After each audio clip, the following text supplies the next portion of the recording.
A couple of weeks ago, Netflix announced they were buying Warner Brothers for $82.7 billion in a deal that included HBO Max and its entire library. Filmmakers said the deal was terrible for the industry, the DOJ raised antitrust concerns, but the most upset of all was Paramount. Just 3 days after the acquisition was announced, Paramount launched a hostile tender offer for Warner Brothers in a $108.4 billion all-cash offering directly to shareholders.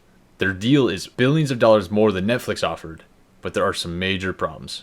In this video, we'll break down what led to the situation, the details of where we're at today, and if the Paramount CEO calling his daddy to help will change anything.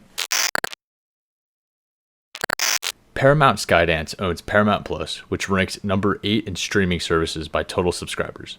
Months before the Netflix announcement, they made several unsolicited offers to buy Warner Brothers. Paramount submitted bids 6 different times, all of which the board rejected.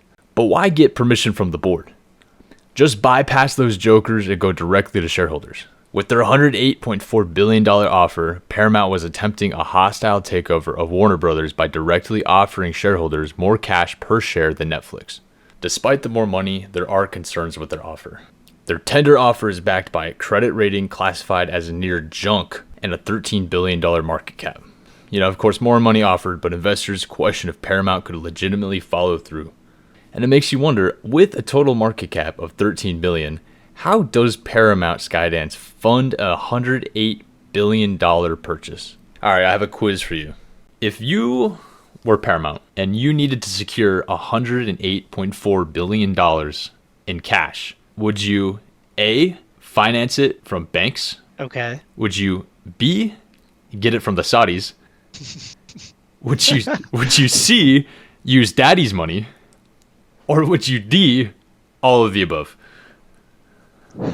Oh my God. There's no way. So what would you do? There's no way. What would you do? So my God. So they got funding from banks. They got it from Middle Eastern sovereign wealth funds, and of course, they got daddy's money. Who's daddy? Very, very interesting question. Who is daddy? They say your network is your net worth, and in this case, it's true. The Paramount CEO, David Ellison, just so happens to be the son of centibillionaire Larry Ellison, founder of Oracle. Larry Ellison gave a revocable personal guarantee of 40 billion bones backed by the family trust to fund part of the deal. But the trust was revocable, and theoretically all assets could be withdrawn at any time, so it didn't really provide an absolute commitment. Okay. It's like David versus Goliath. Goliath is a $400 billion or so established company, and then David is a quadriplegic, whose dad bought him, some a really nice chair. Yeah, really nice chair to sit in. But the chair has shaky legs, and you can kick it out anytime, right? Okay, that's pretty much what's going on here. Really, the offer wasn't good enough to win over shareholders, and the hostile takeover lost all of its momentum. But then 2 weeks later, Paramount came back again for an 8th time with a new offer. They would keep the same offer price, but with some key adjustments to the original deal. All right, real quick, let's rewind and look at the terms of Netflix's deal. For $82.7 billion, they would acquire all studios and HBO Max, including its entire media library. But they would not acquire legacy television like Discovery and CNN. Those assets instead would be spun off into a new company called Discovery Global that Warner Brothers shareholders would hold. Paramount's offer, although more money overall, was for all assets, Discovery and CNN included. So in their new offer, Larry Ellison committed an irrevocable personal guarantee of the collateral and agreed not to transfer trust assets while the transaction is pending. Also, Paramount would pay $5.8 billion in breakup fees if they back out, matching the fee offered by Netflix.